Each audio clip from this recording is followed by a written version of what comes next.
You're eating less than you have in years. You are doing everything you were told to do, and your weight around your middle will not move.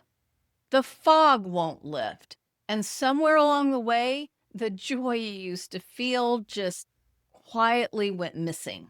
So you tell yourself it's just your age or your willpower or that this is simply what midlife is now. I want you to hear me say this plainly. That is not a broken metabolism, and it's not just getting older. Your body is sending you a whole stack of silent stress signals, and you've been taught to ignore every single one of them. In this video, I'm going to show you how to read them, what they're really pointing to, and how to switch the real problem off at the root. And if you're new here, I'm Dr. Gayla Gorman, a licensed acupuncturist, naturopath, and author of What's Your Kryptonite? On this channel, I'm here to help you reverse the effects of chronic stress so that you can cruise through midlife and beyond symptom-free. So before we get into the signals, I have a free resource that will help you start regulating your body right away. Just comment the word guide below or go to drgayla.com/links and I'll send it right over. You can also scan the QR code on the screen. So let's start with the one thing almost no one explains, because it's the key to everything else. When stress is short, your body handles it and resets. But when stress never really turns off year after year, the cost of carrying it adds up in your tissues. Researchers have a specific name for that accumulated cost. They call it allostatic load. I call it deferred maintenance. Think of it as the wear and tear bill for living in survival mode too long. And here's why it matters for you. Allostatic load does not just hit one system. It pushes on your hormones, your metabolism, your immune system, and your brain all at the same time. That's why your symptoms feel scattered and unrelated when they're actually all coming from the same place. Now, let me show you the research because this is not just my opinion. In a 2020 systematic review published in Frontiers in Neuroendocrinology, researchers pulled together the evidence on this allostatic load concept and women's brain health. What they found is exactly the point I want you to take away. The cumulative physiological wear and tear of chronic stress acts as a primary biological driver of the things women are so often told to just live with, including physical and psychosomatic pain, disrupted sleep, and even depressive symptoms. In plain language, your stress load is not in your head. It is a measurable physical process, and it's one of the main engines behind the symptoms piling up in midlife. We'll put that study on the screen so you can look at it yourself. And there's another layer to these silent stress signals that many women miss. Sometimes stress is tied to a clear pressure, and sometimes the worry keeps going even after the pressure's gone. In another video I titled, "Is it stress or anxiety, the category 5 storm inside you?" I break down the difference between normal stress and harmful distress, and why midlife can make that line harder to spot. I also talk about how hormonal changes, sleep disruption, mood swings, and ongoing worry can make your body feel like it's bracing for a storm that never really passes.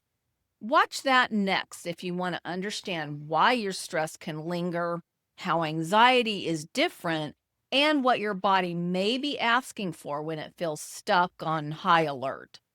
Be sure to subscribe too, because I share practical tips on managing stress and feeling more steady through midlife. So let's read the signals. As I go through these, notice how many you have been blaming on something else. Here are the silent stress signals to watch for. 1, the belly fat that will not budge even when you eat less. This is the big one, so stay with me. When your brain senses chronic stress, it can interpret it as a kind of energetic emergency, a famine alarm. So it does what a body in a famine would do. It lowers your metabolic rate to conserve fuel, and it preferentially stores energy as visceral fat around your middle for survival. It's also quicker to break down muscle. So eating less can actually signal more scarcity and your body digs in harder. The stubborn belly is not a willpower failure, it's a survival response. Number two, brain fog that feels like your mind is running through mud. This is not just aging either. Chronic stress and inflammation interfere with how efficiently your brain can use glucose for fuel, a kind of energy crisis in the brain itself. When the fuel delivery gets unreliable, focus, word recall, and mental stamina are the first things to flicker. Three, food noise and cravings you can't think your way out of. Under chronic stress, the brain dials up its hunger signaling and dials down the dopamine you get from being satisfied. So you feel driven toward rewarding high energy foods, and the just use discipline advice fails because the drive is biological, not moral. Take, for example, a night when you haven't slept well. If you're like me, your hunger is off the charts that day, and you find yourself just indulging because you feel like you're just trying to make it through the day.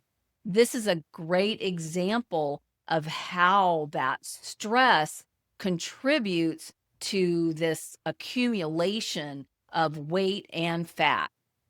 Number four, weight loss resistance, where the exact things that used to work do nothing.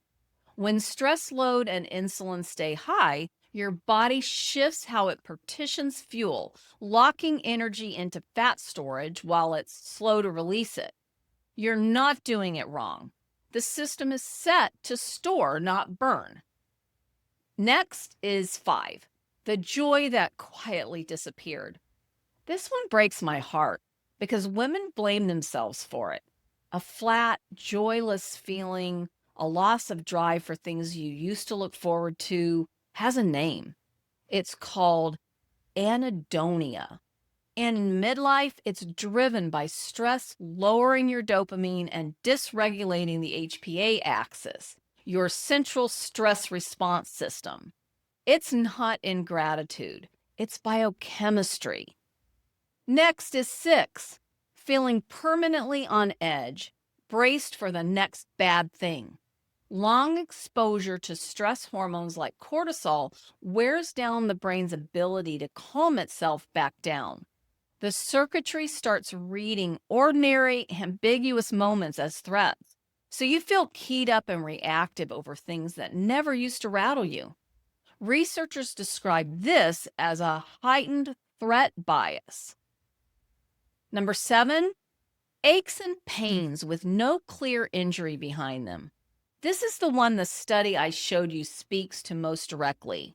A high allostatic load, that accumulated stress cost, is linked to more severe physical and psychosomatic pain in women. Your body keeps the score and it sends the bill as pain. Typically, this is related to inflammation. And I know that when I practice something as simple as fasting, I can see the immediate results in reduced inflammation and the accompanying pain.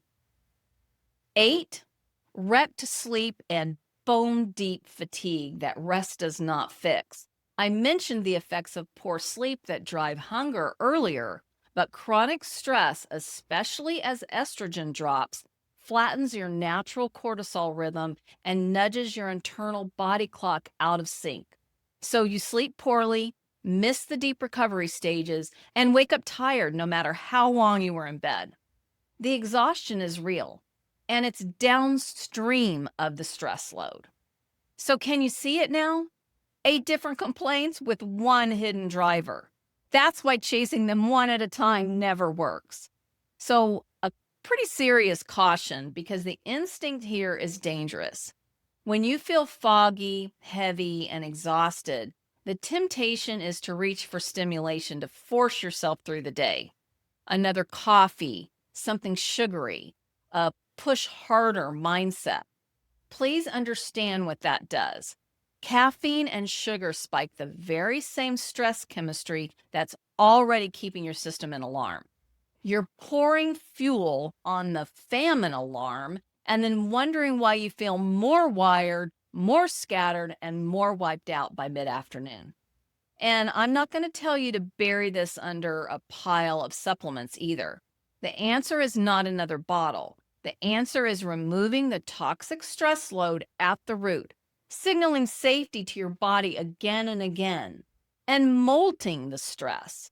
This is the acronym for the MOLT method program I developed. M is for mindset, O is for order, L is for lifestyle, and T is for the most important thing, and that's toxins.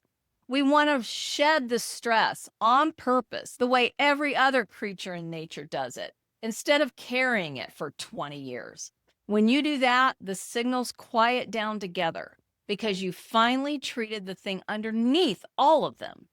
So, if you recognized yourself in these signals and you want to understand the hidden stressors keeping your body and brain stuck in survival mode, grab a copy of my book, What's Your Kryptonite?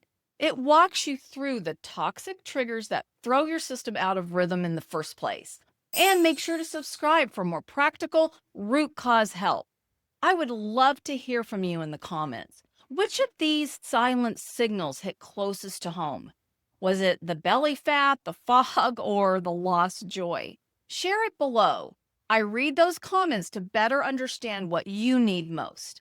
And if your best efforts to live a healthy lifestyle and do all the things you've been led to think are supposed to work aren't getting the job done, you may even be feeling like you take 2 steps forward and 3 back.